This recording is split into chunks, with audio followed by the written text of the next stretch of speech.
তাই দোয়া তেলে আগে ফানাতে হয় না, না ফানায় টাল্লি পারা বান ছিঁড়ে যাবে, দুধ বেরোবে না, ঠিক না? তো ওয়াজেরও সিস্টেম শুরুতে খালি ফানাতে হয়, শেষে হলো দোয়ানোর সময়। কারণ ফানানো হয়ে গেছে, দোয়ানোর সময় যদি বালতি সরাই নিয়ে বাড়ি চলে যায় তাহলে দুধ মাটিতে পড়ে যাবে না। ফানানো হয়ে গেছে, এখন দোয়ানোর সময়, এখন কেউ নড়বে না, বালতি হা করে পাইতে বসে থাকতে হবে। বাজারের মধ্যে যারা বিক্রি করে বেড়ায় ফকিররা একে 5 টাকা 10 টাকা 5 টাকা 10 টাকা এরমই তো সবাই দেয়। কোন বড় লোক যদি তারে 1 কোটি টাকা দেয় যে তোর বিক্রি বেড়া লাগবে না বেটা, এটা আনিয়ে বাড়ি নিয়ে ধুয়ে মুছে খাই গিয়ে যা, 1 কোটি টাকা বস্তা ভরে যদি ও রাতে দেয়, ও টাকা নিয়ে বাড়ি আসতে পারবে না, ও একটা চিৎকার বেরিয়ে স্টক করে পড়ে জায়গায় ভরে যাবে। ওরে আল্লাহ এত টাকা দিয়ে কি করবো, ওর কলিজা আলো 5 টাকা 10 টাকার, ওর তো 1 কোটি টাকার কলিজা আল্লাহ দেয়নি, ওরে ও টাকা সহ্য করতে পারবে না। হাকিম নাম তো অবশ্যই শুনেছেন আপনারা, না কিতাবে না পড়লেও বক্তাদের কাছ থেকে শুনেছেন। ব্যক্তি একজন হাবশি গোলাম, বিশ্ব কালো, লুকমানে হাকিম। হেকমত থেকে ওনার নামের সাথে হাকিম শব্দ লাগানো হয়েছে। হেকমতের অনেক তর্জমা। হেকমত মানে বিচার, হেকমত মানে চিকিৎসা, হেকমত মানে কি বলা হয় প্রকৌশল।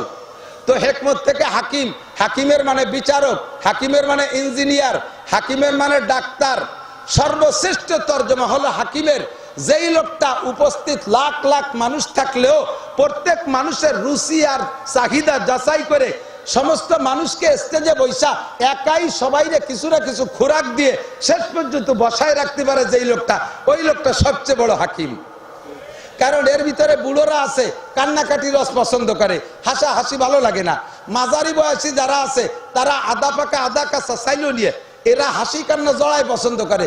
যুবকরা কান্না পছন্দ করে না, হাসিটা একটু পছন্দ করে। এই সব দলরে কিছু দিয়ে বসায় রাখতে পারে যেই লোকটা, ওই লোকটা হলো সর্বশ্রেষ্ঠ হাকিম। তো লুকমানে হাকিমের ভিতরে আল্লাহ তাআলা এই যোগ্যতা দিয়েছিলেন, এজন্য উনি হাকিম। উনি নবী না, উনি ওলি, আল্লাহর ওলি। বোঝেন,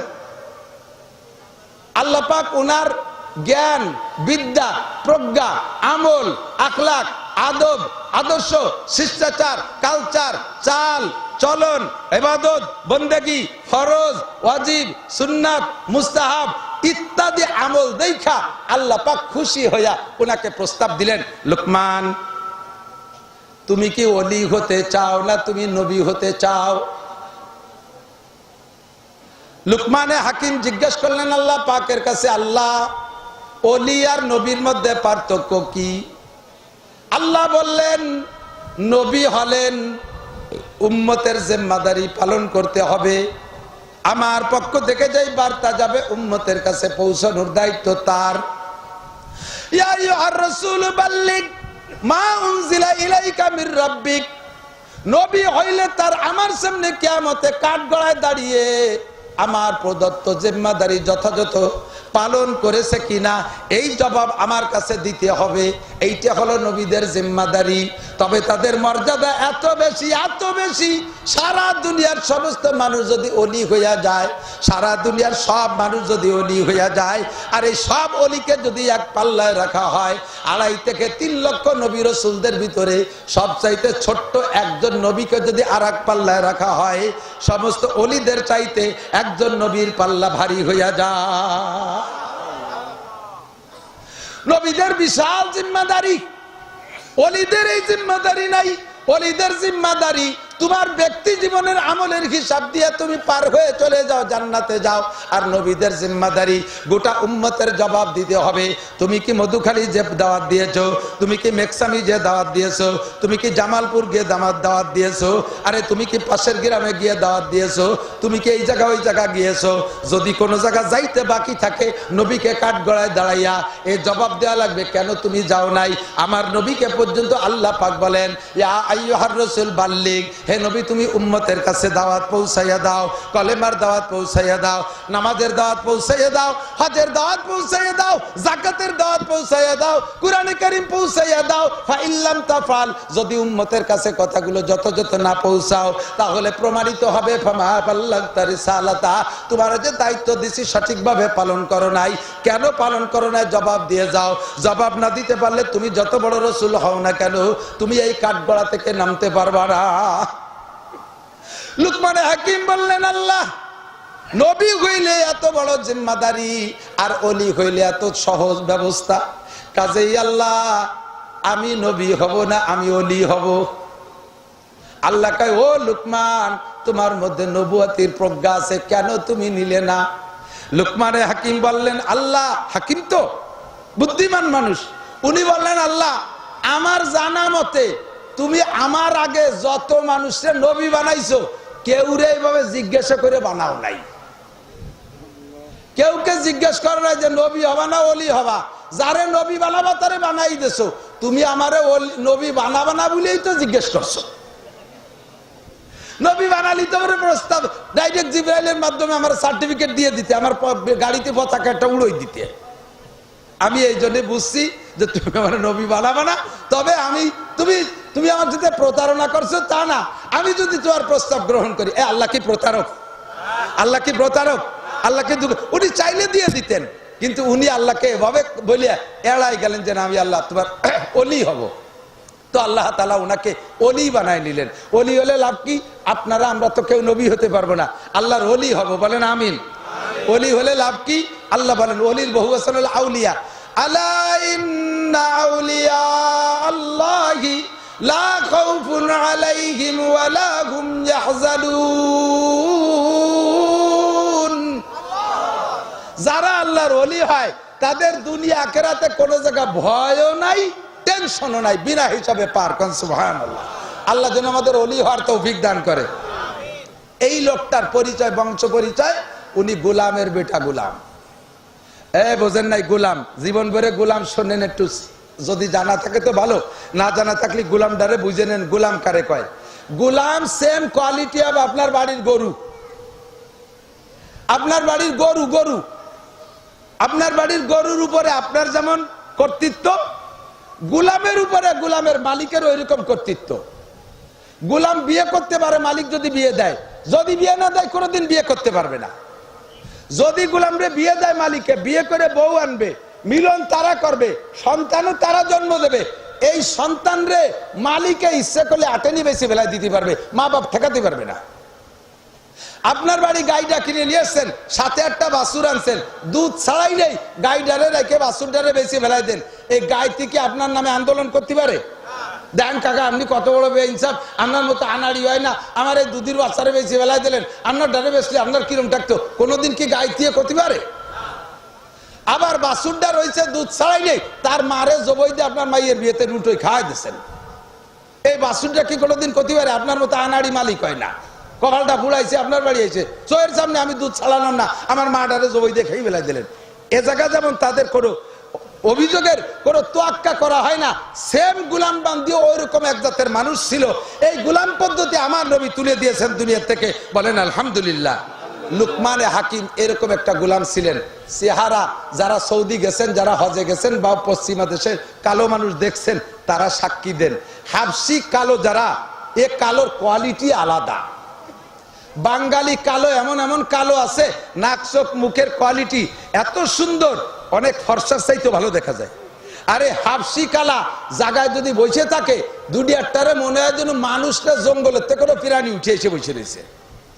ঠোঁট দুটে মোটা মোটা, চোখ দুটি একটু, মাথার চুল কুকরি মুকরি, আঙ্গুলের মোটা মোটা সর্বি কলার মতো, হাত পাও বালি বাঙ্গুর মতো ভাইটিয়া করে চৌচির হয়ে গেছে। বুমরা কালা, সাথে পোশাকেরও কোনো ঢক নাই। এইরকম তিনটে কালা সম্পর্কে নবী বলেন, তিন কালা লক্ষ লক্ষ ধলার চাইতে আল্লাহর কাছে প্রিয়। একটা হযরত বিলাল হাবশি কালা, দুই নম্বরে হযরত মাহদা হযরত উমর রাদিয়াল্লাহু তাআলা আনহুর আজাদ করা গোলাম, তিন নম্বরে লুকমানে হাকিম। এই তিনটে কালো গোলাম হাজার হাজার লক্ষ লক্ষ ধলা মানুষের চাইতে আল্লাহর কাছে অত্যন্ত প্রিয়। বিলাল হাবশির কিসসা তো জানেন। নবী মেরাজে যাইয়া জান্নাতের মধ্যে হাঁটতেছে, তো জান্নাতে নবীকে অনার করার জন্য হুররা নীরবে দাঁড়িয়ে আছে, গেলমানরা নীরবে দাঁড়িয়ে আছে, সুদর্শন পিরানিরা চুপ করে দাঁড়িয়ে আছে। পুরো জান্নাতের ভিতরে একটা টু শব্দ নেই। আমার নবী নীরবে জিবরাইলের সাথে হাঁটতেছে, জান্নাত দেখতেছে, চোখ শীতল করতেছে। কিন্তু এর মধ্যে মাঝে মাঝে সামনে, কখনো পিছে, কখনো ডাইনে, কখনো বামে, চটাত চটাত করে খড়ম পাই দেওয়ার যে শব্দ, খড়ম খড়ম চেনেন নাকি? আর একটা পুরন কথা উঠলাম, কয়েকটা আল্লাহ জানে।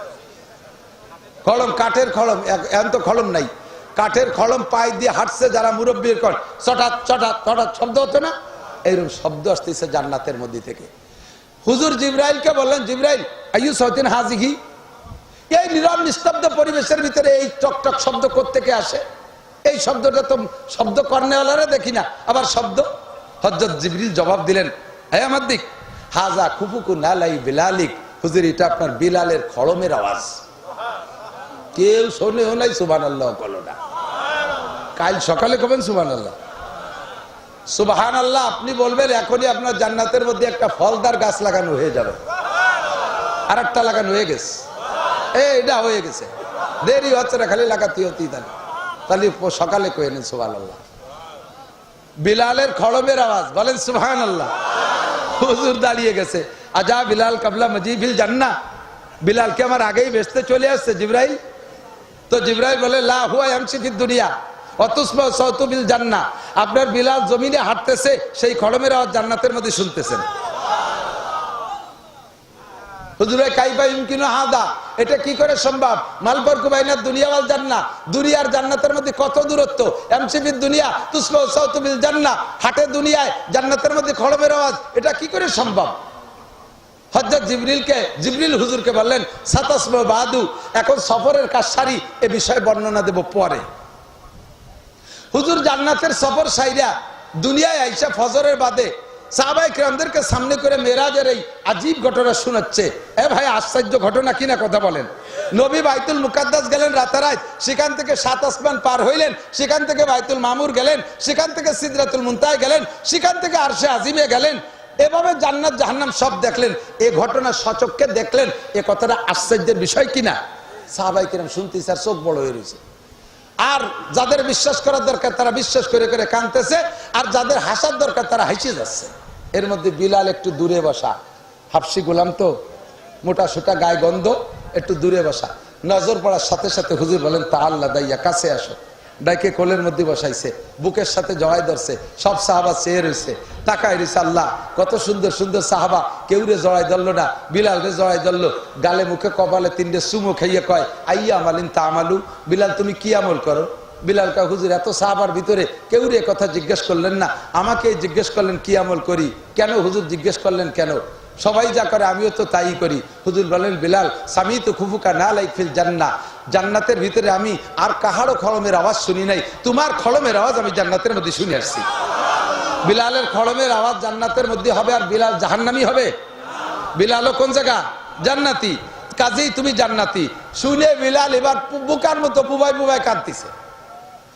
হুজুর আমি হাবশি গোলাম, আমার 14 পুরুষদের গোলাম, আমার গায়ে কোনো রং নাই, আমার কোনো জায়গা জমি নাই, আমার কোনো পদমর্যাদা নাই, আপনি এত মানুষের ভিতরে আমার খড়মের আওয়াজ জান্নাতের মধ্যে শুনছেন, এত বড় সুসংবাদ, এ তো মেনে নেওয়াও কঠিন, সহ্য করাও কঠিন। কথা বলেন ঠিক ঠিক না? বাজারের মধ্যে যারা বিক্রি করে বেড়ায়, ফকিররা একে 5 টাকা 10 টাকা 5 টাকা 10 টাকা এরমই তো সবাই দেয়। কোন বড় লোক যদি তারে 1 কোটি টাকা দেয়, যে তোর বিক্রি বেড়া লাগবে না বেটা, এটা আনিয়ে বাড়ি নিয়ে 2 মুছে খাইয়ে যা, 1 কোটি টাকা বস্তা ভরে যদি ও রাতে দেয়, ও টাকা নিয়ে বাড়ি আসতে পারবে না, ও একটা চিৎকার মেরে স্টক করে পড়ে জায়গায় মরে যাবে। ওরে আল্লাহ এতটাই দিয়ে কি করবো? ওর কলিজা আলো 5 টাকা 10 টাকার, ওর তো 1 কোটি টাকার কলিজা আল্লাহ দেয়নি ওরে, ও টাকা সহ্য করতে পারবে না। বিলাল হাবশি গোলাম, এই সুসংবাদ ওমর সহ্য করতে পারে, আবু বকর পারে, উসমান পারে, আলী পারে, তলহা পারে, জুবায়ের পারে, ইরা পারে, হযরত বিলাল তো হাবশি গোলাম, ওনার সে হাড় না, পাগলের মতো কাঁদতেছে। হুজুর সত্যি শুনছেন? আল্লাহ সামিতু, আল্লাহর কসম আমি শুনছি। বলো তুমি কি আমল করো? ও নিশ্চয় কোনো খাস আমলের বদৌলতে ঘটছে। খানিক চিন্তা করে কয়, হুজুর সবাই যা করে আমিও তো তাই করি, একটা কাজ একটু বেশি করি বলে মনে হয়। সেটা হলো, যখনই অজু বানাই, হারাম ওক্ত আর মাকরু ওক্ত না হইলে 3 টাইমে নামাজ পড়া হারাম, 2 টাইমই পড়া মাকরু। নফল নামাজ 3 টাইমই পড়া হারাম, আর 2 টাইমই পড়া মাকরু। 3 টাইম তো বোঝেন, বেলা উঠার সময়, ডুবার সময়, ঠিক দুপুর, 3 টাইমই পড়া হারাম, আর 2 টাইমই পড়া মাকরু। একটা হলো আসরের নামাজ পড়া হয়ে গেলে মাগরিবের আগে কোনো নফল নামাজ পড়া যাবে না। আর একটা হলো শোবে সাদেক হওয়ার পরে, আজান দিক আর না দিক, ফজরের ওক্ত আসার থেকে নিয়ে বেলা উঠার আগ পর্যন্ত কোনো নফল চলবে না। তাহিয়াতুল ওযুও না, তাহিয়াতুল মসজিদও না। এই 5 টাইম বাদে যখনই অজু বানাই, তখনই 2 রাকাত অজু, তাহিয়াতুল ওযু আমি পড়ি। সাথে সাথে জিবরাইল মাথায় হাত দিয়ে বলে সাদাকা বিলাল হাজা ইয়া রাসূলুল্লাহ, আপনার বিলাল সত্য কথা বলেছে। বিলাল যখন ওযু বানাইয়া ওই জায়নামাজ কে ওযুর স্থান থেকে জায়নামাজ পর্যন্ত হেঁটে যায়, যেই পথটুক সে জমিনের উপর দিয়ে হাঁটে, আমরা জান্নাতের ভিতরে ওই পথটুক তার খড়মের আওয়াজ শুনতে পাই। আদমিয়াত লা মুশামো পোস্তেনিস, আদমিয়াত লা মুশামো পোস্তেনিস, আদমিয়ত জুজরি যায় দোস্তেনিস, গরবা সুরত আদমি ইনসাবুদে, আহমদ আবু জাহলে হামেক সাবুদে। এ আমার প্রাণ প্রিয় মধুকালী ফরিদপুরের যুবক, চেহারার নাম মানুষ না, স্বাস্থ্যের নাম মানুষ না, বড় বংশের ছেলে হওয়ার নাম মানুষ না, শিল্পপতি কোটিপতি নেতার সন্তান হওয়ার নাম মানুষ না, আইএ বিএমএ বিসিএস পাস করার নাম মানুষ না।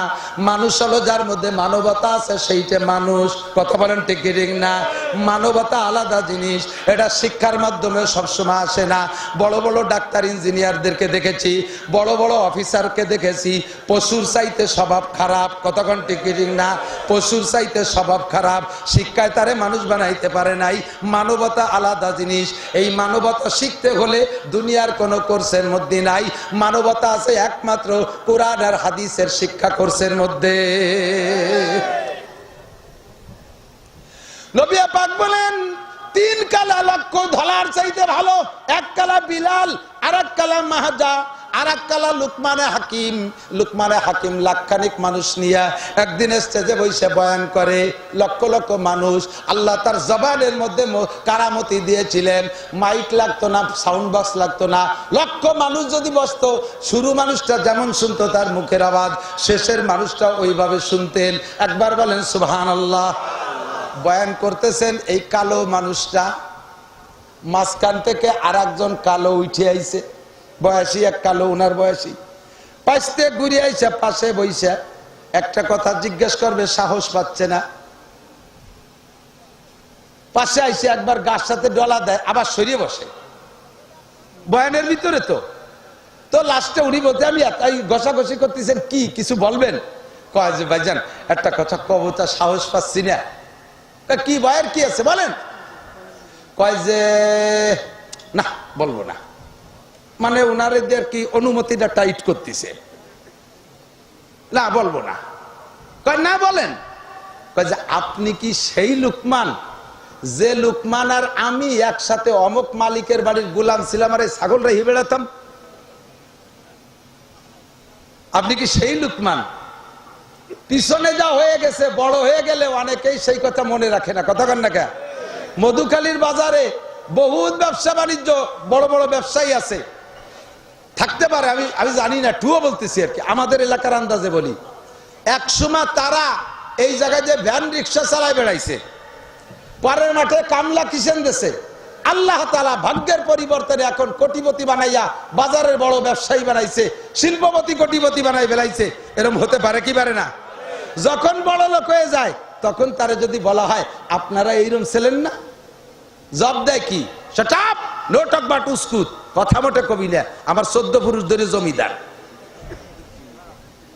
অথচ 2 বাপ বেটা 30 বছর আগে মাঠে কামলা দিয়ে বেড়াইছে, আছে না নাই? এই হালাতকে, পিছনের হালাত ভুলে যায় যারা, তারা ফকিরের হাতে ভিক্ষা দিতে পারে না। হ্যাঁ, ফকির যদি রাজা হয়, ফকিরের স্বভাব যায় না। এই জাতীয় দোকানদার ব্যবসায়ীরা বড় লোক হয়ে গেলে তারা ফকিরের খবর নেয় না। আল্লাহ পাক এদেরকে নিষেধ করে, ওয়ালা তানসা নাসিবাকা মিনাদ দুনিয়া ওয়া আহসিন কামা আহসানাল্লাহু ইলাইক। যেই বড় লোক ভিক্ষা দেয় না, বুঝবেন যে ওই বড় লোক একসময় ভিক্ষুক ছিল। ওই ভিক্ষার স্বভাব এখনো তার যায় নাই, খয়রাতি স্বভাব। লুকমানে হাকিম বলে, বাবা কোন লজ্জা শরমের কিছু না, আমি সেই লুকমান। আপনার নাম কি? আমার নাম, আরে দোস্ত একসাথে কত ছাগল চড়ায় বেড়াইছে, আমি আর তুমি তো সেই লুকমান। আমি সেই লুকমান। আল্লাহ আমারে নিষেধ করছে পিছনের কথা ভুলে যাইতে, আল্লাহ আমাকে নিষেধ করছে। আমি নিজেও মাঝে মাঝে স্বীকার করি। এখন আল্লাহ তাআলা আমাকে অনেক ভালো রেখেছে। 6 বার হজ উমরা করছি, 4টে ছেলেকে দিয়ে 5 বার উমরা করাইছি। আল্লাহ তাআলা আমারে দামি গাড়ি দিছে, 3 তলা বাড়ি দিছে, লক্ষ লক্ষ টাকা আমার মাদ্রাসায় 1 কোটি টাকা দেওয়ার তৌফিক দিছে, জাকাত ফরজ করে দিছে, ও কুরবানি ওয়াজিব করে দিছে, আমি এখন অনেক ভালো। আমার জীবনে একখান বাইসাইকেল কিনে ছাত্র বয়সে লজিং ছিল 3 মাইল দূরে, নদী পার হইয়া এ জায়গায় গেছি, এক ব্যাগ গাড়ি, ব্যাগ ভরে কিতাব ঘাড়ে নিয়ে, টিফিনকারী ছাতা হাতে নিয়ে, জিন্দেগিতে একটা ক্লাস কামাই করি নাই, একখান বাইসাইকেল কিনে দেওয়ার তৌফিক আমার আব্বাই হয় নাই। আমি ইমামতি করছি, 250 টাকা বেতন, বেতনটা পাইয়া আব্বা আমার জন্য পাঠাই দিছি। আব্বা প্যারালাইসিস রুগী, মা দীর্ঘদিনের রুগী, বিছানে পড়া, ঘরের চালে ছাউনি নাই, ভাইগুলো সব মাদ্রাসায় পড়ি, তার ভিতরে এভাবে আমি ইমামতি করে পড়ি, এত অভাবের মধ্যে কাটাইছি। কোনোদিন একটা সাইকেল কিনতে সুযোগ পাই নাই। এই বছর নিয়ত করছি একটা ফরিক সাইকেল পালি কিনবো এবং তা চালাবো। এখন 50 লাখ টাকার গাড়ি চালাই, কিন্তু বাইসাইকেল কিনতে পারি নাই। এখনো বাড়ি থাকলে ঘাস কাটি, এখনো আমি গাভী পালি। এই কিস্সাগুলো উম্মতের কাছে বলি, ছাত্রদের বলি। আমার আব্বা আমার 12 বছর পড়ার ভিতরে যা টাকা দিয়েছে, সম্পূর্ণ টাকা জমা করলে 100 টাকার বেশি হবে না। অনেকদিন আগের কথা না, আজ থেকে 32 বছর আগে, যে সময় আমার সাথীরা মাসে 1000-1500 টাকা খরচ করতো, আমার আব্বার দেওয়া টাকা আমি 12 বছরে 100 টাকার বেশি পাই নাই। আমাকে লেখাপড়া থেকে বিরত রাখতে পারে নাই অভাবে। আল্লাহ পাক আমার তকদিরে রেখেছিল আমি গহরডাঙ্গা বোর্ডে টাইটেলে মৌলানার ক্লাসে ফার্স্ট স্ট্যান্ড করেছি পুরো বোর্ডের ভিতরে। এত অভাব আর গর্বতের ভিতর দিয়া, অভাবের ভিতর দিয়া আমি ছাত্র ভাইদের পুরন ছিঁড়া লুঙ্গি পরছি। ওয়ালা তানসা নাসিবাকা মিনাদ দুনিয়া। স্যান্ডেল কিনতে পারি না, আব্বা দিতে পারে নাই। ছাত্র ভাইদের ফেলাইনে পাঁচ, তাতে সেলাইনির পাইপ দিয়ে ফিতে লাগাইয়া আমি তাই পড়ছি। আমি এভাবে লেখাপড়া করেছি। ওয়ালা তানসা নাসিবাকা মিনাদ দুনিয়া। লুকমানে হাকিম বলে, ও ভাই আমার লজ্জার কিছু না, আমি সেই লুকমান যেই লুকমান তোমার সাথে ছাগল চড়াইতাম। ভাইজান, তাহলে আপনার এই ছাগলের রাখালের থেকে এই মানুষের রাখাল হওয়ার সুযোগ দিল, এই যোগ্যতা কোথায় পাইলেন? এখন মানুষের রাখাল না, মানুষকে ওয়াজ করে। আপনি ছিলেন ছাগলের রাখাল, এখন মানুষের কমান্ডার হইলেন কিভাবে? তখন লুকমানে হাকিম বললেন, যেই গুণে আমি, যুবক তোমার ওয়াজের দ্বারা আমি চলে আইছি, এদিক গাই দোয়াতে এলে আগে ফানাতে হয় না ফানায় টাল্লি পারা বান ছিঁড়ে যাবে, দুধ বেরোবে না, ঠিক না? তো ওয়াজেরও সিস্টেম, শুরুতে খালি ফানাতে, শেষে হলো দোয়ানোর সময়। কারণ ফানানো হয়ে গেছে, দোয়ানোর সময় যদি বালতি সরাই দিয়ে বাড়ি চলে যায়, তাহলে দুধ মাটিতে পড়ে যাবে না? ফানানো হয়ে গেছে, এখন দোয়ানোর সময়, এখন কেউ নড়বে না, বালতি হা করে পাইতে বসে থাকতে হবে। অধৈর্য, অপ্রয়োজনীয় কিছু বলছি? বাস, ঠিক আছে। তো লুকমানে হাকিম বলেন, আমি যেমন ছাগলের রাখালের থেকে এখানে আসছি, তুমিও এখনো ছাগলের রাখালের থেকে চেয়ারে আসতে পারবা। ও যুবক, তুমি কখনো কোনো বক্তার ওয়াজ এ উদ্দেশ্যে শুনো না, শুনতে ভালো লাগে শুনতেছি, আমি তো আর কোনোদিন ওই চেয়ারে যাব না, অত খেয়ালুরি শুনে লাভ কি? মাথায় মাথায় 2-4 শুনলেই তো যথেষ্ট।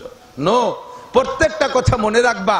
আল্লাহ তাআলা যদি তোমারে পছন্দ করে আর এই কয়েকটা গুণ যদি তোমার মধ্যে তুমি আনতে পারো, তাহলে লুকমানে হাকিমের মতো ছাগলের রাখাল থেকে যেমন মানুষের কমান্ডার বানাইছে, তোমার স্কুল থেকে এনে বক্তা বানাইতে পারে, কলেজ থেকে এনে বক্তা বানাইতে পারে, রাখাল থেকে এনে বক্তা বানাইতে পারে, ব্যান্ড রিকশা থেকে এনে বক্তা বানাইতে পারে। আল্লাহ তাআলা বাংলাদেশের সর্বশ্রেষ্ঠ সম্মানে তোমাকে সম্মানী করতে পারে, পারে কি পারে না? আল্লাহর কুদরত আছে না নাই? তো বলেন ভাই, যে গুণগুলোর কারণে আপনি এই সম্মান পেয়েছেন, সেই গুণগুলো কি?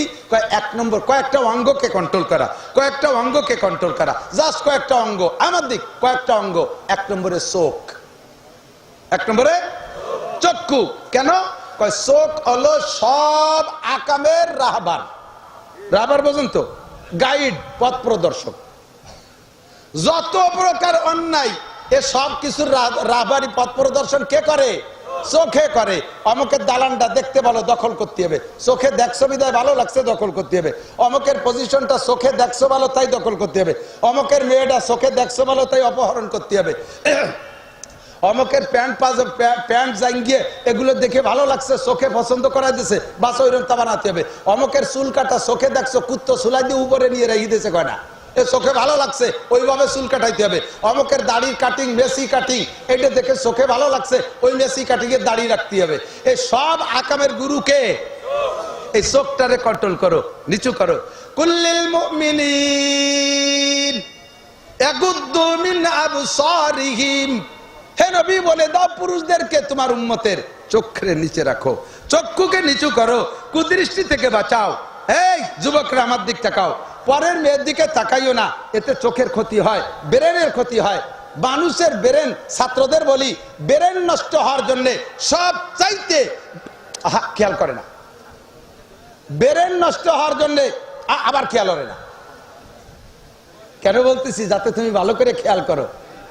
জীবন ভরে পড়িয়ে পাস তো দূরের কথা, ফেলও করো না। ফেল করতে তো কিছু পাওয়া লাগে, যা পাইছো তাতে ফেলও হয় না। কেন? যা বড়ি মনে থাকে না, মোড়ে কি কচু থাকবে? যা দেখে আসো রাস্তায় পড়ার সময় বইয়ের মধ্যে তাই দাও। ফেসবুক আর ইন্টারনেট আর ইউটিউব আর গুগলে যাইয়ে দুনিয়ার আওয়াজ আবার দেখছো, এই চোখে তোমার সর্বনাশটা করে দিছে। কতক্ষণ? ব্রেন নষ্ট হওয়ার জন্য সবচাইতে বড় হাতিয়ার হলো চোখ। বিশ্বাস না হয় আমি একেবারে হাতে ধরে প্রমাণ করি, দেখবেন অন্ধ মানুষের ব্রেন ভালো। অন্ধ মানুষের ব্রেন ভালো। এখনই ফোন দেবো, আমার কাছে একটা বক্তার নাম আছে, মাওলানা মকসুদুল হক, রংপুরি। অন্ধ, বিলকুল অন্ধ। এই ভদ্রলোক যার কণ্ঠ একবার শোনে, তার নাম শুনলে এইভাবে ফোনে হোক আর ডাইরেক্ট হোক সাথে সাথে চিনে ফেলায়। যত মোবাইল নাম্বার, একটাও তার মোবাইলে তো সেভ করলে তো সে চোখ দিয়ে দেখবে না, সমস্ত হাজার হাজার মানুষের মোবাইল নাম্বার তার মুখস্থ। বেশি দূর না, অত দূর রংপুর বেশি, এই বাঙ্গা যাবেন হাফেজ আবু বকর আমার বাড়ি গেছে ওয়াজের দাওয়াত দিতে। ঘন্টা দুই গল্প স্বল্প রেখা, হুজুর নাম্বারটা দেন যাতে যোগাযোগ করতে পারি। আমি কই নেবা কিসি? কয় যে কোন মুখস্থ রাখবানি, কতদিন থাকবে? কয় যে মরা পর্যন্ত থাকলি তো হলো। আশ্চর্য। আমি নাম্বার বলে দিছি, বলার পরে ঘন্টা খানিক আরো গল্প করছি। এবার হলো ইচ্ছে হয়ে যাতে ওর নাম্বার ভুলবো, এই ভাও গল্প আজে বাজে করে টেরে করলাম। বলো তো কি আমার নাম্বার কত? 01712859380। আমারই দুটো সিম আছে, একটা মুখস্থ আছে আর একটা আমার মুখস্থ নাই। চোখে ব্রেনকে ধ্বংস করে দেয়। চোখে কন্ট্রোল করো, চোখে কন্ট্রোল করো। পরের মেয়ের দিক তাকাইস না, পরের সুন্দর দিক তাকাইস না, আজে বাজে ছবি দেখিস না। তাকানোর জায়গা আছে, আব্বার দিক তাকাও। একবার মহব্বতের সাথে তাকাবা, একটা কবুল হজের সওয়াব পাবা। স্ত্রীর দিকে তাকাবা, স্ত্রীর দিকে তাকাবা, তোমার আমলনামায় একটা নেকি কমপক্ষে লেখা হয়ে যাবে। সন্তানের দিক তাকাবা, নেকি লেখা হবে। ভাইয়ের দিক তাকাবা, নেকি লেখা হবে। বোনের দিক তাকাবা, নেকি লেখা হবে। ছেলে মেয়ের দিক তাকাবা, নেকি লেখা হবে। দাদা দাদির দিক তাকাবা, নেকি লেখা হবে। আল্লাহ চোখ দিয়েছে কোরআন দেখার জন্য, সেই চোখ দিয়ে কোরআন দেখলি না, নবেল নাটক দেখলি, ধ্বংস হয়ে যাচ্ছ। সেজন্য মাঠের থেকে যদি এখানে আসতে চাও, স্টেজের বক্তা হতে চাও, তাহলে তুমি 1 নম্বরে চোখে কন্ট্রোল করো, আল্লাহর কোরআন দেখো, কিতাবাদি দেখো। 2 নম্বরে কান, এরে আজে বাজে শুনিস না। মানুষের দেহের ভিতরে যত অঙ্গ আছে, এই সব অঙ্গের একটা বিরতি আছে। সব অঙ্গের একটা বিরতি আছে। এদিক তাকান, 2টা অঙ্গ মানুষে মরা ছাড়া আর ঘুমানো ছাড়া তাদের বিরতি নাই। সজাগ আছি, চোখ বন্ধ করে থাকলাম, কিছু দেখি না, তাহলে চোখ বিরতি। সজাগ আছি, মুখ বন্ধ করে রাখলাম, জবান বিরতি। সজাগ আছি, আত্রে ঝুলে রাখলাম, কিছু করব না, হাত বিরতি। দাঁড়ায় থাকলাম, হাঁটবো না, পাও বিরতি। ঠিক না? চোখ বন্ধ করে রাখলাম, দেখবো না, চোখের বিরতি। ঠিক কিনা? কিন্তু কান আর না, কান আর কলম, মন আর এমিয়া তো ঘুমলিও চালু থাকতে হবে, তাই তো বেশি থাকা যায় না।